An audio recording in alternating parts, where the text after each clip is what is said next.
तो हेलो बच्चों, फिर से आपका स्वागत है आपके अपनी फैमिली चैनल द ज्ञानपीठ में। और इस क्लास में आपको मैं सिखाने वाला हूँ centre of mass. Centre of मास जितना आपके अपने बोर्ड के लिए ज़रूरी है उतना ही एग्ज़ाम्स के लिए भी ज़रूरी है, कॉम्पिटिटिव एग्ज़ाम के लिए, जैसे कि आपका आईआईटी हो गया या नीट हो गया। तो उसके लिए ये टॉपिक बहुत ज़्यादा वेटेज रखता है और यहाँ से क्वेश्चंस बनते ही बनते हैं। तो इसको हम लोग एक सिंपल सा ट्रिक वाइज समझेंगे। उससे पहले, ट्रिक बताने से पहले आपको थोड़ा सा मेरे साथ रहना पड़ेगा और इसके बारे में कुछ पहले मैं आपको इंट्रोड्यूस कराऊंगा सेंटर ऑफ मास के बारे में, उसके बाद ट्रिक दूंगा आपको, उसके पहले नहीं दूंगा। ठीक है, तो हमारे साथ बने रहें वीडियो के लास्ट तक। चलिए आइए शुरू करते हैं। तो सेंटर ऑफ मास क्या होता है, तो अगर आप इस सेंटेंस पे अगर ध्यान दें तो यहाँ पे लिखा है सेंटर ऑफ मास, मतलब मास का सेंटर। ध्यान देना, जब भी आप इसका क्वेश्चन करने जाते हो तो सेंटर ऑफ मास जब भी आप सुनते हो सेंटर ऑफ मास, तो पूरा आप मास को देखते हो, पूरे मास को तो आपको देखना ही नहीं है।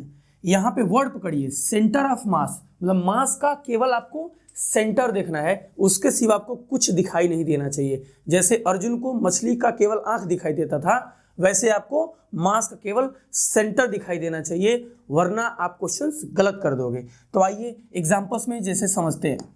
अगर हम कोई भी मास लेते हैं, चाहे वो स्फेरिकल हो, चाहे वो कोई क्यूबिकल बॉडी हो, चाहे वो कोई प्लेन बॉडी हो, प्लेन बॉडी भी ले सकते हैं, कोई 3D बॉडी भी ले सकते हैं। ठीक, तो पूरे ये जो बॉडी है इसमें आपको पूरा मास ना देख के आपको केवल मास का सेंटर देखना है, मास का सेंटर देखना है, बस यही हमारा सेंटर ऑफ मास है। अब इसी को आपको कैलकुलेट करना पड़ता है कि मास का सेंटर कैसे निकालते हैं, सेंटर ऑफ मास कैसे निकालते हैं। तो जब हम पूरे इस सेंटेंस पे ध्यान देते हैं सेंटर ऑफ मास, तो आपके दिमाग में पूरा का पूरा क्या छप जाता है, सेंटर छूट के मास आपके दिमाग में जाके छप जाता है। इसलिए आप पूरे बॉडी को देखना शुरू कर देते हो। तो पूरा बॉडी आपको नहीं देखना है, केवल मास का सेंटर देखना है, क्लियर, और आराम से निकल जाएगा। सेंटर ऑफ मास जब हम निकालना शुरू करते हैं तो सेंटर ऑफ मास हम क्या करते हैं, दो अलग अलग तरीके से डिस्ट्रीब्यूटेड बॉडी का सेंटर ऑफ मास निकालेंगे। एक होगा हमारा डिस्क्रीट मास। डिस्क्रीट मास का सेंटर ऑफ मास कैसे निकाला जाएगा, पहले ये सीखा जाएगा। उसके बाद मास आएगा कंटिन्यूअस बॉडी का, कंटिन्यूअस बॉडी का सेंटर ऑफ मास। तो ध्यान दीजिएगा, एक सेंटर ऑफ मास देखना है डिस्क्रीट का और एक आपको सेंटर ऑफ मास देखना है कंटिन्यूअस बॉडी का। तो डिस्क्रीट मास क्या होता है, तो छोटे छोटे मास के जो एलिमेंट होते हैं M1, M2, M3, M4, इन मास का जो अपना सिस्टम है M1, M2, M3, M4, इनका भी अपना क्या होगा, सेंटर ऑफ मास होगा। क्लियर है, तो ये है हमारा क्या है M1, M2, M3, M4, छोटे छोटे मास। इनके भी हम चाहे तो क्या निकाल सकते हैं, सेंटर ऑफ मास निकाल सकते हैं। दूसरा है कंटिन्यूअस बॉडी। तो कंटिन्यूअस बॉडी क्या होती है, जिसमें ये पूरे छोटे छोटे मास अगर आपस में इनको मिला दिया जाए तो एक कंटिन्यूअस बॉडी बनती है। जैसे कि एक रॉड बन गया आपका, तो रॉड हमारा क्या है, एक कंटिन्यूअस मास डिस्ट्रीब्यूशन है। यहाँ पे पूरा का पूरा मास का कंटिन्यूअस डिस्ट्रीब्यूशन है। और डिस्क्रीट में क्या है बाबू, डिस्क्रीट में मास छोटे छोटे टुकड़े में अलग अलग है, तो इनका भी सेंटर ऑफ मास निकाल सकते हैं और कंटिन्यूअस बॉडी का भी सेंटर ऑफ मास निकाल सकते हैं। तो आइए सेंटर ऑफ मास का पहले वीकनेस समझते हैं कि सेंटर ऑफ मास का वीकनेस क्या है, कैसे निकालेंगे सेंटर ऑफ मास। तो ध्यान दीजिएगा, सबसे पहले अगर हमारे पास कोई दो मास का सिस्टम है M1 और M2, कोई दो हमारे पास मास है, इन दोनों मास का हमारे पास सिस्टम है और इनका हमें निकालना है सेंटर ऑफ मास। क्लियर है, तो सबसे पहले देखेंगे कि ये जो M1 M2 है वह कोऑर्डिनेट में कहाँ लाई करता है, X और Y कहाँ लाई करता है। ठीक है, तो ओरिजिन से अगर हम देखें, ओरिजिन से, तो ओरिजिन से ये R1 डिस्टेंस पे हो जाएगा और ओरिजिन से ये R2 डिस्टेंस पे हो जाएगा। तो इन M1 M2 के बीच का डिस्टेंस क्या होगा, तो इसको हम डेल्टा R मान सकते हैं। और इसी लाइन पर कहीं ना कहीं आपको सेंटर ऑफ मास मिल सकता है R के लिए। तो एक सेंटर ऑफ मास निकालने जा रहे हैं RCM के लिए। तो RCM कैसे निकालेंगे, ध्यान देना, यहाँ सेंटर ऑफ मास जो हम आपको यहाँ से निकालना सिखा रहे हैं केवल दो मास के सिस्टम पे। तो कैसे सेंटर ऑफ मास निकालेंगे, तो सबसे पहला सेंटर ऑफ मास ओरिजिन से पूछता है कि अगर M1 ओरिजिन से R1 डिस्टेंस पे है, M2 ओरिजिन से R2 डिस्टेंस पे है, और M1 M2 के बीच का डिस्टेंस अगर डेल्टा R है तो इसका सेंटर ऑफ मास कैसे निकालें। तो ध्यान दीजिएगा, हम लोग क्या लिखेंगे, RCM। RCM क्या है, इसी लाइन पर कहीं सेंटर ऑफ मास, तो इसको हमने RCM मान लिया। तो RCM इक्वल टू क्या लिखेंगे, M1 R1 plus M2 R2 अपान M1 प्लस M2। ठीक इसी तरीके से अगर दो मास से ज्यादा अगर मास होता M3 M4 तो हम इसको आगे बढ़ा सकते थे, M3 R3 plus dash dash dash MN RN तक जा सकते थे, और यहाँ पे भी हम N मास तक जा सकते थे। तो अगर यहाँ पे क्या है, केवल दो मास का सिस्टम है, तो अगर दो मास के सिस्टम का सेंटर ऑफ मास निकालना है तो ध्यान दीजिएगा, M1 R1 plus M2 R2 अपान M1 प्लस M2, ये हमारा हो गया ओरिजिन से सेंटर ऑफ मास। ठीक है, दूसरा सेंटर ऑफ मास हम एक्स एक्सिस पे भी निकाल सकते हैं, एक्स एक्सिस पे भी सेंटर ऑफ मास निकाल सकते हैं, लेकिन आपको देखना पड़ेगा कि एक्स एक्सिस पे कहाँ है। तो ध्यान दीजिएगा, अगर एक्स एक्सिस पे आपको सेंटर ऑफ मास निकालना है तो ध्यान दीजिए, ये जो M1 है वो एक्स पे कहाँ है, तो ये हो गया x1। ये जो M2 है वो एक्स पे कहाँ है, तो ये हमारा हो गया x2। तो M1 एक्स एक्सिस पे कहाँ है, तो x1 पे है। M2 एक्स एक्सिस पे कहाँ है, तो x2 पे है। तो क्या लिखेंगे, M1 x1 plus M2 x2 अपान M1 प्लस M2। ठीक उसी तरीके से अगर हमको YCM निकालना हो, मतलब y एक्सिस पर centre of mass, y axis पर सेंटर ऑफ मास, तो फिर आपको देखना पड़ेगा कि जो M1 है वो y पर कहाँ है और जो M2 है वो y पर कहाँ है। ठीक है, तब हम क्या लिखेंगे, M1 y1 plus M2 y2 और अपान M1 प्लस M2। ध्यान दीजिएगा, तो इस तरीके से हम अलग अलग एक्सिस पे सेंटर ऑफ मास निकाल सकते हैं। अगर वही ये दोनों मास कहाँ होते, एयर में होते, तो इसका हम ZCM भी निकाल सकते थे, Z एक्सिस पे भी सेंटर ऑफ मास। तो Z एक्सिस का कहाँ लाई करेगा, तो ये X एक्सिस हो गया, ये Y एक्सिस हो गया, ये Z एक्सिस हो गया, बिल्कुल बोर्ड के परपेंडिकुलर। तो Z एक्सिस पे सेंटर ऑफ मास कैसे निकालेंगे, तो M1 Z1 plus M2 Z2 और अपान M1 प्लस M2। ठीक, तो इस तरीके से हम सेंटर ऑफ मास निकाल सकते हैं ओरिजिन से भी, एक्स एक्सिस से, वाई एक्सिस पे और जेड एक्सिस पे। तो जब ओरिजिन से पूछेगा कि RCM क्या होगा, तो आप क्या लिखोगे, M1 R1 plus M2 R2 अपान M1 प्लस M2। अगर एक्स एक्सिस पे सेंटर ऑफ मास पूछेगा तो आपको देखना पड़ेगा कि M1 x पे कहाँ लाई कर रहा है और M2 x पे कहाँ लाई कर रहा है, तो आप लिखोगे M1 x1 plus M2 x2 अपान M1 प्लस M2। उसी तरीके से जब YCM पे पूछेगा तो क्या लिखोगे, आपको देखना पड़ेगा कि M1 Y1 पे y एक्सिस पे कितना चला और M2 y एक्सिस पे कितना चला, तो यहाँ लिखोगे M1 Y1 plus M2 Y2 अपान M1 प्लस M2। ठीक उसी तरीके से सिमिलरली Z का भी आप देख सकते हो। तो आइए इसको एग्जाम्पल से थोड़ा समझते हैं। अगर इसको एग्जाम्पल से समझें तो एग्जाम्पल्स के लिए ध्यान दीजिएगा, अगर हमारे पास कोई स्क्वायर पे इस तरीके से चार मास डिस्ट्रीब्यूटेड हैं, M M M और M, ठीक है, और ये पूरा का पूरा जो चार मास है, ठीक है, ये क्या है, डिस्क्रीट मास है, छोटे छोटे मास हैं, छोटे छोटे चार मास हैं, ठीक है, और ये है डिस्क्रीट मास। इन डिस्क्रीट मास का हमें सेंटर ऑफ मास बताना है कि इनका सेंटर ऑफ मास कहाँ होगा। क्लियर है, तो देखिए अगर ये x कोऑर्डिनेट और y कोऑर्डिनेट में लाई कर रहे हैं, अगर ये जो सिस्टम है चार मास का बना हुआ, अगर ये x और y प्लेन पर लाई कर रहे हैं, तो इसका सेंटर ऑफ मास अगर हम XCM निकालेंगे, XCM, तो थोड़ा ध्यान दीजिएगा। अगर मान लो ये स्क्वायर है और इनका लेंथ जो है A और A है, तो ध्यान दीजिएगा सेंटर ऑफ मास कैसे निकालेंगे। XCM पे सेंटर ऑफ मास, तो मैंने इसमें क्या सिखाया था कि जब आपको देखना हो कि x पे सेंटर ऑफ मास क्या होगा, तो आपको देखना पड़ेगा हर एक मास का कि वो x पे कहाँ है।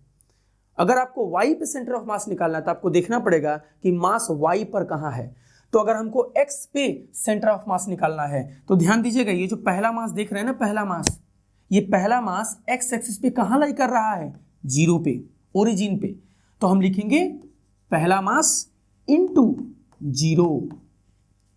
उसी तरीके से जो दूसरा मास है वो x पे कहाँ लाई कर रहा है, तो m इंटू कहाँ, x पे कहाँ लाई कर रहा है, तो ओरिजिन से कितना है, a डिस्टेंस पे है, तो हमारा a हो गया।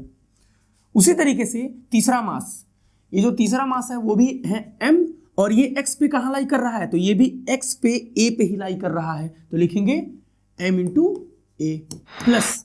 फिर चौथा मास देखेंगे, ये जो चौथा मास है वो x पे कहाँ लाई कर रहा है, तो वो तो है 0 पे, तो लिखेंगे m इंटू 0 और अपान टोटल मास, तो टोटल मास कितना है 4, तो हो गया 4m। तो m into 0 0, m into a m a plus m a m into 0 0 और अपान 4m, तो आपका क्या हुआ 2ma अपान 4m, m से m कैंसल हुआ, 2 1 जा 2, 2 2 जा 4, तो क्या हुआ a अपान 2, a अपान 2। मतलब कि x एक्सिस पे सेंटर ऑफ मास कहाँ आया, देखिए बीच में, अपने आप आ गया बीच में, अपने आप, ठीक। तो जब भी आपको सेंटर ऑफ मास निकालना है और पूछा जाएगा कि x पे निकालना है, तो चारों मास को आपको देखना पड़ेगा कि चारों मास x पे कहाँ लाई कर रहे हैं। ठीक उसी तरीके से अगर हम आपसे पूछते YCM, तो आपको ये देखना पड़ेगा कि चारों मास y पर कहाँ है। तो थोड़ा ध्यान दीजिएगा, ये जो पहला मास है वो y पर कहाँ है, तो बाबू देखो ओरिजिन पे है, तो लिखोगे m इंटू 0 प्लस दूसरा मास y पर कहाँ है, तो दूसरा मास भी y पर कहाँ है भाई, 0 पे, तो m इंटू 0 प्लस तीसरा मास y पे कहाँ है, तो तीसरा मास y पर कितना चला है, a लेंथ, तो m इंटू a। उसी तरीके से चौथा मास y पर कहाँ है, तो चौथा मास y पर a लेंथ पे ही है, तो m इंटू a और अपान टोटल मास, तो 4m। तो क्या हुआ m इंटू 0 0, m इंटू 0 0, तो क्या हुआ m में और m में लेके 2m में और अपान 4m, तो क्या हुआ 2 2 जा 4, तो m से m कट गया, तो क्या आया a/2। तो आपको यहां भी देखने को मिला कि y एक्सिस पे सेंटर ऑफ मास कहाँ आया बाबू, एकदम बीच में आया, a/2 पे आया। तो आई होप आपको ये समझ में आया होगा, ठीक है, कि सेंटर ऑफ मास हम अलग अलग एक्सिस पे कैसे निकालते हैं। ठीक है, आइए एक एग्जांपल और लेते हैं, और वो एग्जांपल है ट्रेंगल्स पे, कि अगर मान लो कोई ट्रेंगल है जो कि x और y एक्सिस में लाई कर रहा है, x और y एक्सिस में लाई कर रहा है, और इस ट्रेंगल के तीनों कॉर्नर पे हमने m मास लिया हुआ है। आपको दिखने में लग रहा होगा सिंपल, लेकिन आपको थोड़ा सा ध्यान देना पड़ेगा। और ये जो ट्रेंगल है वो हम मान लेते हैं कि ये इक्विलेटरल ट्रेंगल है, ए और ए, तीनों साइड बराबर है। चलिए, तो रूल क्या है, आपको सेंटर ऑफ मास निकालना है, किस पे निकालना है, XCM पे। तो XCM पे सेंटर ऑफ मास निकालना है, तो आपको देखना पड़ेगा कि तीनों मास x पे कहाँ लाई कर रहा है, तीनों मास x पे कहाँ लाई कर रहा है। चलिए आइए ध्यान देते हैं, ये जो पहला मास देखिए, पहला मास x पे कहाँ है, 0 पे है, तो लिखेंगे m इंटू 0, देखिए कहाँ है, 0 पे है। दूसरा मास x पे कहाँ है, तो a पे है, कहाँ पे है, a पे है, तो m इंटू a हो गया। तीसरा मास x पे कहाँ है, तो तीसरा मास x पे कहाँ है, बस आप यही गलती करते हो, तो ध्यान दीजिएगा, तीसरा मास x पे कहाँ है, तो x पे a/2 पे है, कहाँ है, a/2 पे है, तो आपको लिखना पड़ेगा m a/2 अपान टोटल मास हो गया 3m, तो ये आपका हो गया 0। इधर क्या बचा, ma प्लस ma/2 और अपान 3m, एलसीएम ले लो आराम से। तो एलसीएम क्या आएगा इसका, तो आएगा इसका 3ma/2 इंटू 3m, 3m से 3m आपका कैंसल हो गया, क्या आया बाबू, a/2 आया। मतलब कि x पे जो सेंटर ऑफ मास आया वो आया कहाँ पे, a/2 पे आया। ठीक उसी तरीके से अगर आपसे हम YCM पूछें तो YCM के लिए क्या करोगे, फिर वही प्रोसेस कि सभी मास Y पर कहाँ लाई कर रहे हैं। तो ध्यान दीजिएगा, बोलते बोलते थक गए। पहला मास Y पर कहाँ है, 0 पे है, तो m इंटू 0। दूसरा मास Y पर कहाँ है, तो 0 पे ही है, तो m इंटू 0 प्लस तीसरा मास Y पर कहाँ है, तो ध्यान दीजिए कैसे क्या करेंगे, यहाँ से देखेंगे Y पर कहाँ है, तो ये आपको लेंथ निकालना पड़ेगा, ये कितना है। अब इसके लिए ये लेंथ निकालने के लिए आपको थोड़ा सा क्या रूल फॉलो करना पड़ेगा, पाइथागोरस का। तो ये हमारा है a और ये a/2 है, ये a/2 है, तो ये भी क्या होगा, a/2 ही होगा। अपोजिट साइड आपस में बराबर है, तो ये a है और ये a/2 है, तो पाइथागोरस से ये हम निकाल लेंगे। तो पाइथागोरस कैसे लगाएंगे, तो ध्यान दीजिएगा, अगर ये हाइपोटेनस हुआ तो हाइपोटेनस का स्क्वायर इज इक्वल टू क्या होता है, परपेंडिकुलर का स्क्वायर और प्लस बेस का स्क्वायर। तो यहाँ बेस हम मान लेते हैं x, तो x स्क्वायर हो गया और यही हमें निकालना है, यही लेंथ हमें निकालना है। तो ध्यान दीजिएगा, x square is equal to क्या हुआ, a स्क्वायर, एंड ये क्या हुआ, a square upon 4, a square upon 4, इधर चला गया माइनस में हो गया, तो 4a square minus a square, 3a square by 4 is equal to x square. Then x square को उधर भेज देंगे, ये हो जाएगा अंडर रूट, तो अंडर रूट में क्या होगा, अंडर रूट में हो जाएगा 3a स्क्वायर बाई 4। तो क्या बचेगा आपका बाहर, तो a बाहर हुआ और 2 भी बाहर हुआ और अंदर बचेगा √3, तो आया √3a/2। तो इसका जो लेंथ आया वो आया √3a/2। तो यहाँ क्या लिखेंगे, m इंटू √3a/2 और अपान टोटल मास हमारा हुआ 3m। तो इस तरीके से आसानी से देखिए, m इंटू 0 0, m इंटू 0 0, तो क्या हमारे पास बचा, तो हमारे पास बचता है √3ma/2 और अपान 3m, m से m कट गया, 3 2 जा क्या हुआ 6 हो गया, तो आया √3m/6। तो इस तरीके से हम क्या निकाल सकते हैं, सेंटर ऑफ मास निकाल सकते हैं y पर। ठीक, तो ये कुछ एग्जांपल थे डिस्क्रीट मास पे। अब आइए हम थोड़ा सा देखते हैं कंटिन्यूअस बॉडी का, कि कंटिन्यूअस बॉडी का सेंटर ऑफ मास कैसे निकालेंगे।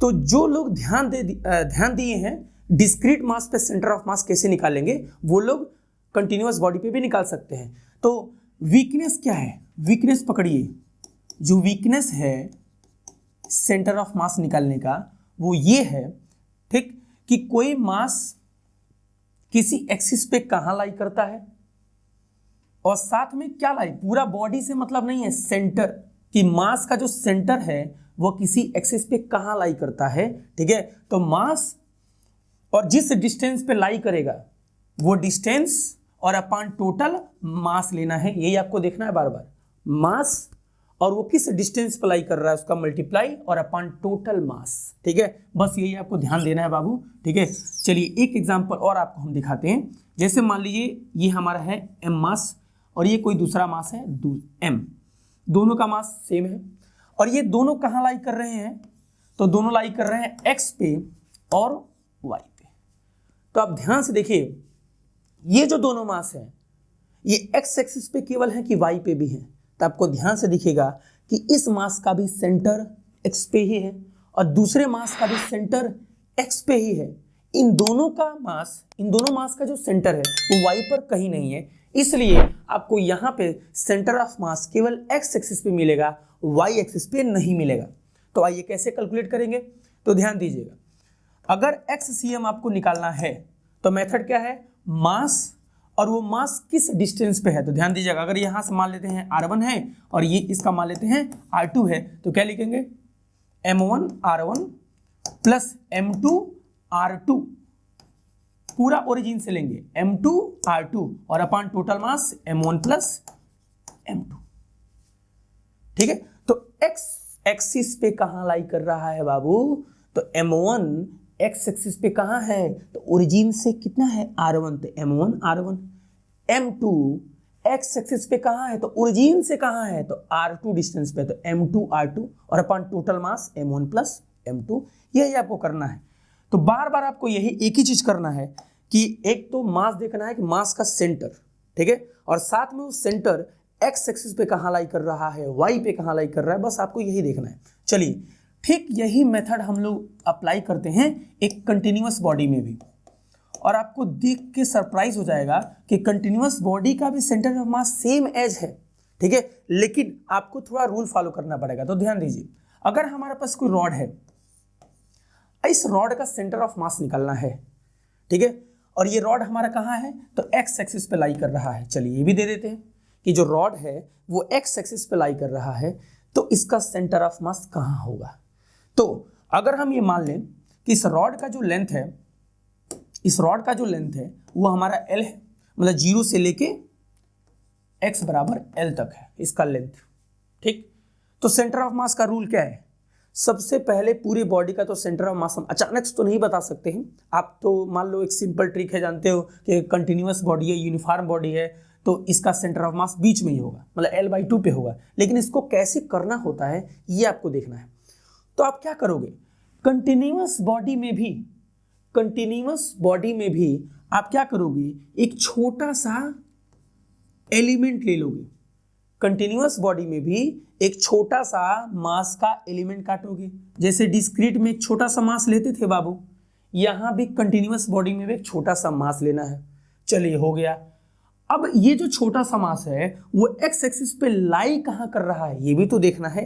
चलिए तो हम क्या मान लेते हैं कि ये एक्स डिस्टेंस पे लाई कर रहा है, ये भी मान लीजिए।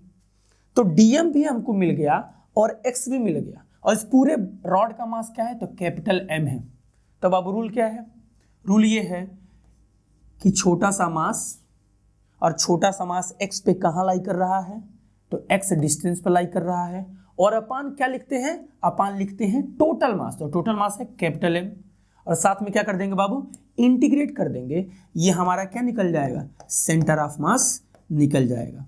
कहाँ पे, एक्स एक्सिस पे सेंटर ऑफ मास निकल जाएगा, ठीक है। तो इस तरीके से हम निकाल सकते हैं। तो हम चाहें तो इसको हम वेरीफाई भी कर सकते हैं, इसको डिराइव कर सकते हैं। चलिए तो थोड़ा सा हम आपको दिखा देते हैं कि कैसे कंटिन्यूअस बॉडी का सेंटर ऑफ मास निकलेगा। तो ICM मतलब एक्स एक्सिस पे centre of mass is equal to क्या हुआ, इंटीग्रेशन में dm इंटू एक्स और अपान टोटल मास m, ठीक। अब ये dm है कितना, dm कैसे निकालेंगे, तो dm निकालने के लिए जब भी आपको मास निकालना हो, छोटा सा मास, किसी पूरे बॉडी में से एक छोटा सा मास निकालना हो, तो एक ट्रिक है, क्या, आपको डेंसिटी का सहारा लेना पड़ेगा। जब भी मास निकालना होता है पूरे फिजिक्स में कहीं भी, तो आपको डेंसिटी का ही सहारा लेना पड़ेगा। तो डेंसिटी बराबर क्या होगा बाबू, तो डेंसिटी बराबर होता है मास अपान वॉल्यूम, ठीक है। तो मास अपान हम क्या ले सकते हैं, वॉल्यूम ले सकते हैं, ठीक है। और अगर हम बात करेंगे छोटे से मास का डेंसिटी, तो रो इक्वल टू क्या होगा, dm अपान dv, dm अपान dv। उस तरीके से हम लिख सकते हैं dm equal to rho dv। अगर ये लीनियर बॉडी है तो यहाँ पे v न लिख के क्या लेंगे, लेंथ, मास पर यूनिट लेंथ, dm अपान dl, dm अपान dl। अगर एरियल बॉडी है तो dm अपान da, अगर वॉल्यूम बॉडी है तो dm अपान dv। क्लियर है। उस तरीके से यहाँ से dm की वैल्यू निकालेंगे, कैसे, dm equal to rho into dl, और इसको ले जाके यहाँ पुट कर देंगे, और पुट करने के बाद इंटीग्रेट करेंगे तो आपका सेंटर ऑफ मास आ जाएगा L/2। तो इस तरीके से हमने आपको बताया कि सेंटर ऑफ मास कैसे निकालते हैं किसी कंटिन्यूअस बॉडी का भी, ठीक। चलिए आगे देखते हैं।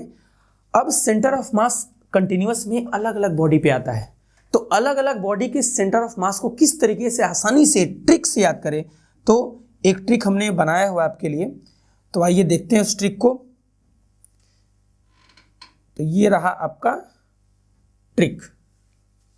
अब इसी ट्रिक से आप पूरा का पूरा किसी भी बॉडी का सेंटर ऑफ मास निकाल सकते हो, ठीक है। तो इस ट्रिक को याद करने के लिए सबसे पहले मैं आपको बता दूं कि ये जो हमने लेटर लिखा हुआ CTHRSD, इसका मतलब क्या है। अगर इसका मतलब समझ जाओगे तो ट्रिक आपके दिमाग में घुसेगा, अगर केवल ट्रिक में मैं आपको बस ऐसे ही बता दूं तो आपके दिमाग में नहीं जाएगा।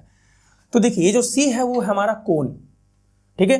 कोन के भी दो पार्ट हैं, हॉलो एंड सॉलिड कोन।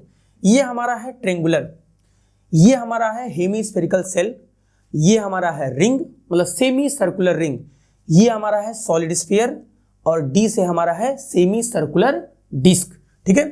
तो इन लेटर्स को हमने कैसे याद करना है एक बार में, तो देखिए हमने यहां बनाया है, चाहत तो है राधे से दिलदार के लिए, चाहत तो है राधे से दिलदार के लिए या दीदार के लिए, ठीक है। आप ऐसे भी याद कर सकते हो, चाहत तो है राधे से दीदार के लिए। दीदार का मतलब जानते ही हो, देखना होता है कि उनका दर्शन हो जाए। तो चाहत तो है राधे से दीदार के लिए।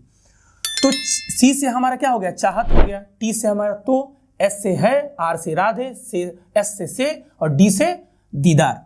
बाकी ये आपका हमने यूं ही लिखा हुआ है ताकि एक सेंटेंस पूरा बन सके।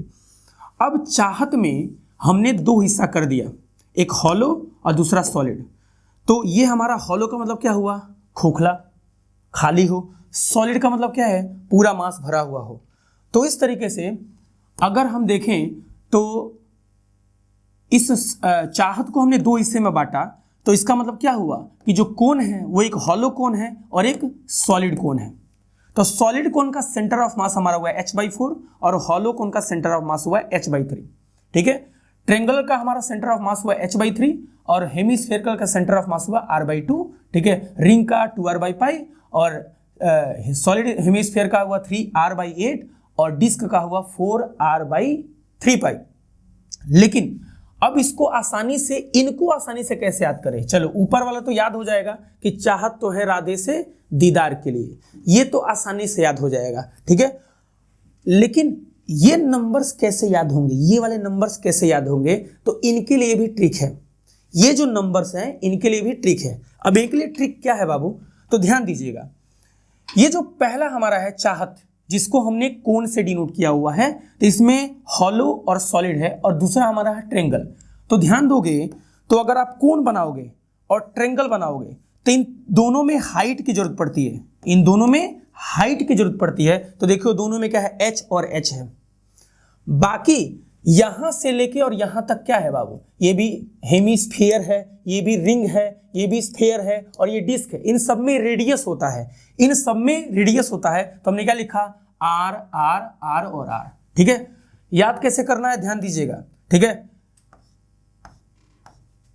सबसे पहले आप इस तरीके से एक लाइन खींचोगे और लाइन में क्या लिखोगे, 4 3 2, देखिए सीरीज में है 4 3 2 और फिर ऊपर क्या लिखोगे, 2 3 4, 4 3 2 2 3 4।